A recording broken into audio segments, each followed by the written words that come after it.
Now that we have looked at the vibrations of sound, let's get into the vibrations of light. Everything that we see is real, but everything real is not always seen. What we see in our reality is only the tip of the iceberg. There's so much more that we are unaware of that is manifesting around us. Looking at this picture, which box is the biggest? It's close between E and G, but G is the winner. Now, it doesn't take a rocket scientist to see what box is the smallest. D is the tip of the iceberg. A through G is the whole iceberg. D is what we perceive to be our reality. It's the visible light spectrum. Between 380 and 750 nanometers. That's a 370 nanometer band within the electromagnetic spectrum. So let me give you a quick demonstration of the size of that. This is a piece of paper. The width of this piece of paper is 100,000 nanometers. So what we're perceiving to be our reality is 370 nanometers wide. Think about that. We're basically walking around blind, seeing only a very small portion of what is around us. What we're looking at here is the full electromagnetic radiation spectrum, from cosmic rays all the way to radio waves and everything in between. Each one of these rays carries information. It carries vibrational frequencies that have an influence on our experience, on our lives. We have cosmic rays, gamma rays, X-rays, ultraviolet, visible light, what we perceive to be our external world, infrared, microwave, cell phones, and then our radio waves. All of these have influences in our lives. So this is a great representation of the sizes of the rays. So when you're looking at the electromagnetic spectrum, when you look at radio waves are long and they're big. So they would be around the size of a building or a human. Then you get down to microwaves, which are butterflies, infrared, visible waves, ultraviolet, X-rays, gamma rays. And when you get down to gamma rays are so fast and so condensed that they're the size of an atomic nucleus. So you can see the faster the vibration, the smaller. The longer the vibration, the bigger. The origins of the electromagnetic spectrum are coming from above into our atmosphere, co-creating our experiences. Back to the image of the iceberg. I believe that this pie chart is a great comparison of how science thinks our reality is. They believe that 73% is dark energy, 23% is dark matter, 3.6% is intergalactic gases, and that 0.4% is stars, etc. Meaning that this right here is the tip of the iceberg of what our reality is, and this is what's below the water. Another great comparison is our consciousness. It's said that 5% of our consciousness is conscious thinking, 70% is unconscious thinking, and that 25% is our physiological brain function. Now, if you look at the comparison between the two charts, 73% is dark energy, 70% is unconscious thinking, 23% is dark matter, 25% is physiological brain functions, and that 5% is our conscious thinking, 4% is intergalactic gases, stars, and what we perceive to be our reality. So you can see the similarities between our consciousness and what science perceives to be our reality. It's very, very similar. You are consciously aware of your physical body, but you are more than just your body.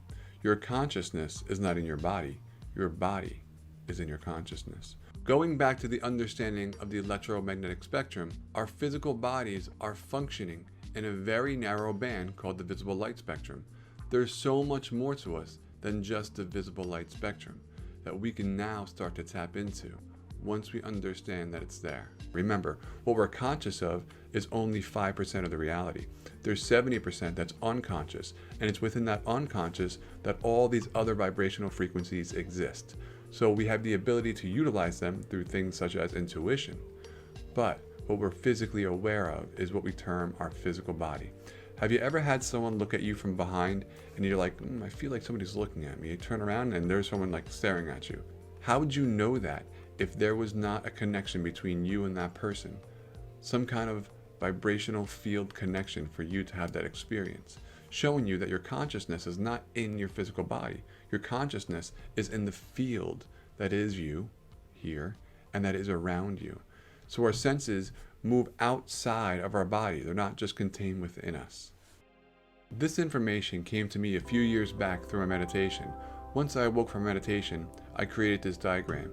And what it represents is the 7 major chakra systems. There are 3 parts to the 7 major chakra systems. We have our intellectual, we have our physical, emotional, and then we have our feeling and manifestation. What's very interesting, when you look at the colors of the chakra, they are in the same order and color of the visible light spectrum. And now another correlation is when you look at the wavelengths of infrared up to ultraviolet. Ultraviolet's extremely fast, infrared is slow and long. When you look at our emotional experiences, emotions can last for years. You can have an emotional trauma that can just last for years. Now thoughts, you can have 100,000 thoughts a day because this energy chakras are extremely fast. And then it's these energy chakras that are slower in vibration that bring about the physical world. But when these 2 systems meet at the heart, they manifest our experiences. The Heart Math Institute is exploring possible ways to harness the intelligence of the heart to deal more effectively with stress and to shift the emotional balance toward more positive behaviors. Back in the 1960s, research conducted by John and Beatrice Lacey, pioneers in the field of psychophysiology, showed that the heart has its own reasoning that is not determined by directives from the brain.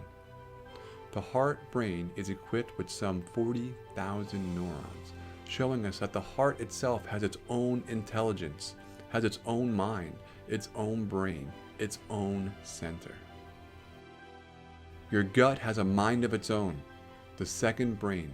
Michael Garshon, chairman of the Department of Anatomy and Cell Biology at New York Presbyterian Hospital, Columbia University Medical Center, wrote this book, The Second Brain. There are 100 million neurons in this second brain. This arsenal far outnumbers and applied in the spinal cord or the rest of the nervous system outside of the brain. Our intuition comes from our gut. Have you ever had a gut feeling when you just knew something was going to happen? Because our gut has a mind of its own that are not taking derivatives from the brain or the heart, because these 3 systems are all working independently to create a coherent expression. Recently, Dr. Stephen Gundry has taken Michael Garshon's work to a new level, stating that our main brain is actually in our gut and our second brain is in our head, because our main brain is taking more directives from our gut than in our brain. He says if you look at the vagus nerve that goes from our brain to our gut, there's 1 line going down and 7 lines going up. So the information channels are more coming up from our gut to our brain than going from our brain into our gut. So it shows how our intuition really plays a deep role into our experience in this world. Dr. Gundry, an American doctor and author, he is the former cardiac surgeon, performed over 10,000 heart surgeries, and currently runs his own clinic investigating the impact of diet on health. Gundry conducted cardiology research in the 1990s and was a pioneer in infant heart transplant surgery, and is a New York Times best-selling author of the books such as The Plant Paradox, The Hidden Dangers in Health Foods That Cause Disease and Weight Gain. This book is absolutely amazing, and I highly recommend reading it. Now let's tie it all together.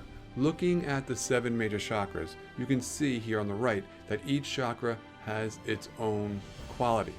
Now if you look at the left, you can see how it's broken down into 3 sections. There are 3 major centers within the 7 major chakra system: the mental, the feeling, and the emotional. And each one of these 3 centers have their own neurological connections within inside of our physical body. So we have our brain, which has 100 billion neurons, our heart, which has 40,000 neurons, and our gut, which have 100 million neurons.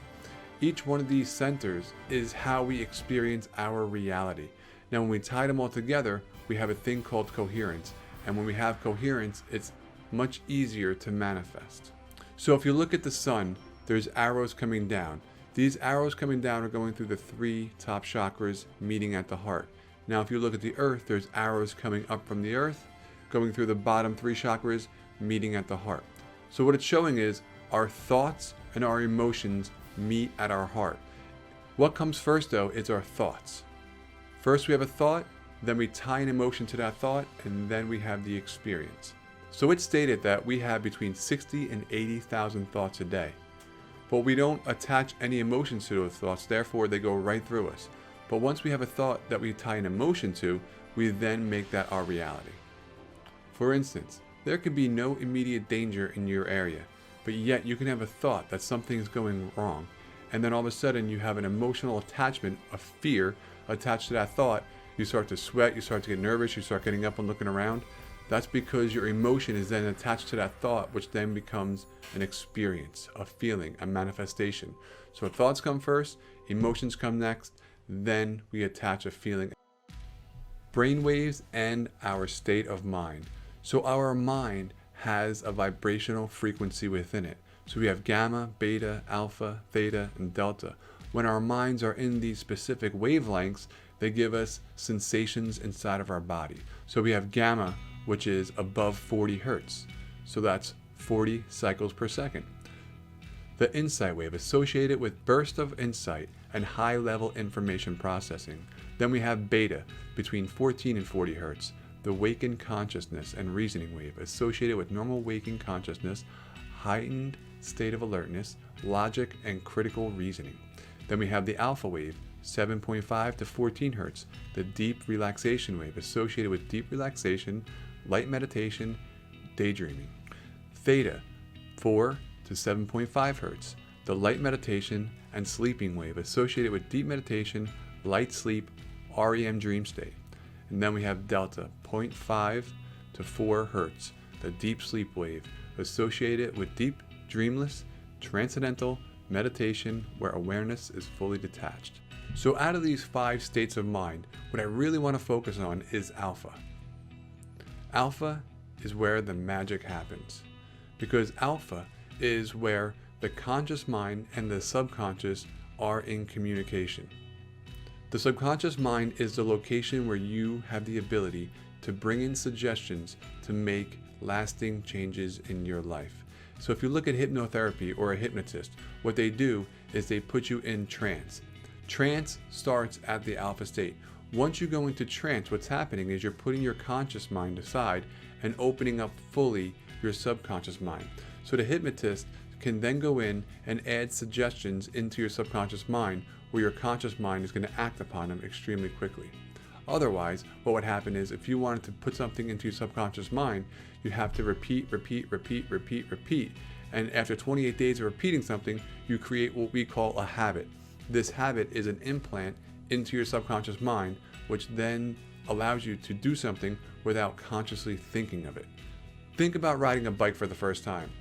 You have to be aware of your balance, your surroundings, the person behind you, the person in front of you. So there's all this stuff going on that you have to consciously think of while you're doing it. And then as you keep on practicing throughout the days and the weeks, before you know it, after a month of riding your bike and practicing, you become very proficient at it, because your subconscious mind then takes on the role of controlling all of your functions to allow you to ride the bike. And this allows you to do other things while you're riding the bike at that point in time, like riding with no hands, drinking something while you're riding your bike, or talking on the phone and drinking something while you're riding your bike, because you're not consciously thinking about what's happening. Because the subconscious mind is an amazing multitasker. The conscious mind, that's not so good at multitasking. If you try to talk to somebody on the phone and write a letter at the same time, you'll find out what I mean. It's hard to concentrate on 2 different things going on at the same time. Whereas your subconscious mind can regulate your breathing, your lungs, your heart, your eyesight, your hearing, everything that's happening internally, externally, and run all the functions or the programs running in the background of your memories. Just like a hypnotist, another thing that puts you into a hypnotic trance is your television. If you were to look at your television through a camera, you're going to see lines going up like that. Those lines are broadcasting in the alpha range. And what that does is when you're watching it, your subconscious mind's picking up those waves and it's putting you into a nice, relaxing state, a light meditation, a daydreaming state. This allows your conscious mind to kind of be put to rest, where your subconscious mind is wide open. So when the television is telling a vision through programming, right? Because every program that you watch is programming your subconscious mind to think and perceive a certain way. Now look at commercials. How do commercials work? When you watch a 30-minute program, every 10 to 15 minutes there's a commercial coming on. And wouldn't you know that within that 30 minutes, you'll see the same commercial 4 to 5 times. Why? Repetition, repetition, repetition is how the programming works into the subconscious mind. It's through repetition and getting you into that trance state that allows things such as commercials to then penetrate your subconscious and sell you ideas easier and faster. Now, how can we use this to our advantage? And here's the secret: meditation. Meditation is where we can utilize the alpha to program our subconscious mind to bring into our lives that which we want to experience.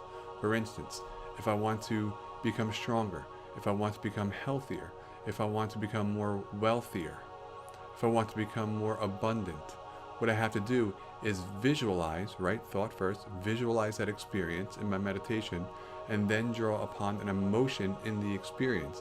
And then that becomes a magnetic memory for my subconscious to continuously pull on to bring that experience to me.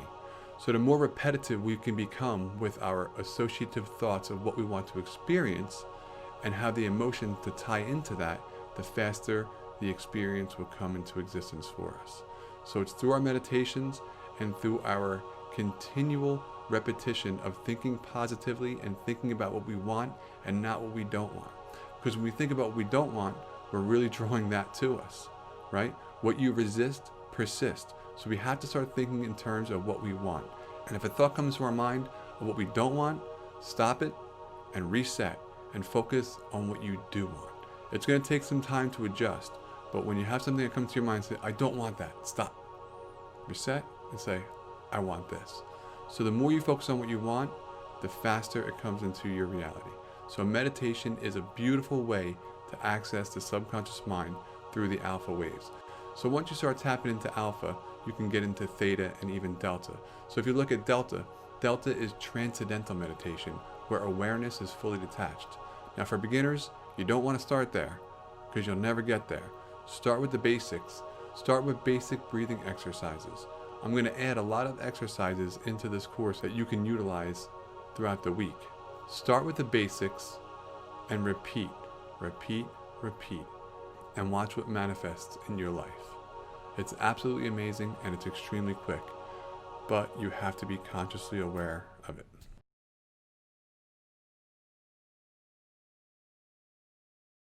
In the beginning of this lesson, there was music playing in the background. This music is so unique. It's absolutely amazing, the source of it. The composers of this music was from the communication of plants. Check this out. Hi, my name is Simone Vitale, and I'm making this video to reply to many questions I have received about the music of the plants. I have several recordings that I put on my YouTube channel and they're all available on my website, and people ask me a lot of questions about this. And one question that I receive very often is that whether the sound that you can hear in the recording is coming directly from the plant. So some people find it difficult to understand what they are actually listening to, whether and they some people also think that the sound that they're listening to is coming directly from the plant, and I would like to explain a little bit how this works. This video is made for people who do not have an understanding of musical technology, so I'm going to explain a very, very basic element in the process of the music of the plant, which is the connection, the MIDI connection. I would like to explain what this is, because it will make the whole process very clear to understand. So MIDI is a technology that is used in music, and it is a kind of connection that allows digital instruments to interact with each other. So for example, I have a keyboard here. This is a MIDI keyboard, if I switch this keyboard on and I play, there's no sound. And there is no sound because this is only a controller. So this keyboard needs to get the sounds from a sound module or a source of sounds. This could be an external module, or more commonly nowadays it would be a computer. So if I connect this keyboard with a MIDI cable to my computer, then I can get the sounds from the computer. This is a piano, but it could be anything else. It could be, for example, strings.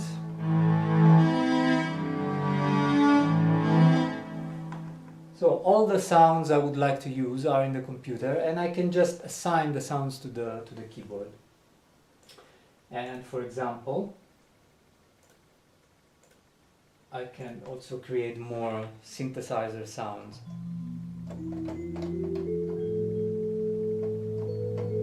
So how does this relate to the music of the plants? If I replace this keyboard with this device here, the U1 device for the music of the plants, this device has the same kind of connection that this keyboard has. So if I take the cable that I am using for this keyboard here, the MIDI cable, and I plug it into this device, now this device is able to take the sounds from the computer the same way the keyboard did. Now what happens is that I can connect this device to a plant,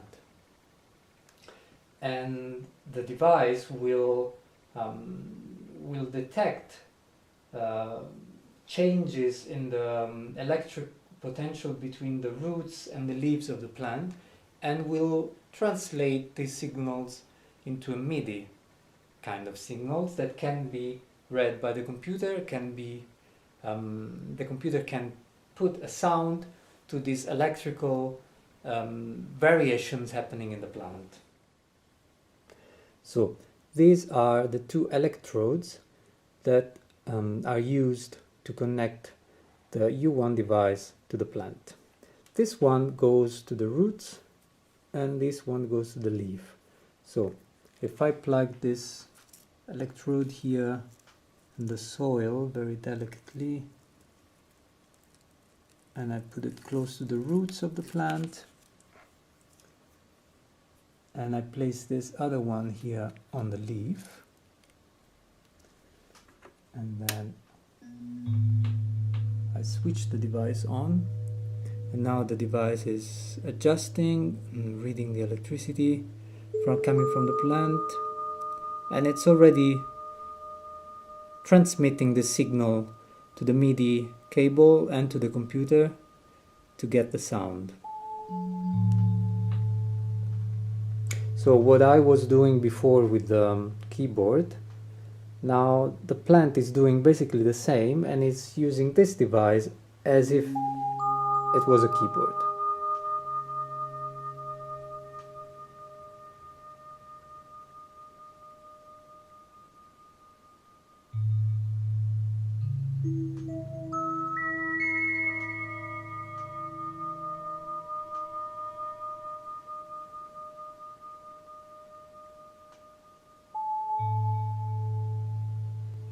Through these two electrodes that you have just seen, and these connects the plant to the device. The device uses the MIDI cable that I was using for the keyboard to go to the computer and get the sounds from the computer. Now the reason why I wouldn't use normally a common sound like a piano or strings or I don't know, trumpet or whatever to make the music of the plants is because I like to create a sound that conveys in some ways the fact that it's not common music that you're listening to. It's not a person playing a keyboard or any other kind of instrument. So to convey what's so special about the fact that we are actually listening to a plant, playing, I personally prefer to use this kind of more etheric sounds. I hope this video is helping you to understand more the process. I hope it answers some of the questions I have received, and thank you for your comments, thank you for asking these questions and for following me on my channel, and feel free to visit my website to find more information. And also in the description of this video you will find also a link to the website of the producers of this device, so you can also get some more information from them. And thank you for watching, and if you want you can subscribe my channel, and see you soon. How cool was that video? So the reason why I chose that video to end this lesson was to show that there's so much communication going on around us that we cannot perceive. Just like the visible light spectrum is only 370 nanometers wide. There's so much that we can't see. There's so much that we can't hear. And yet, there is so much more to us.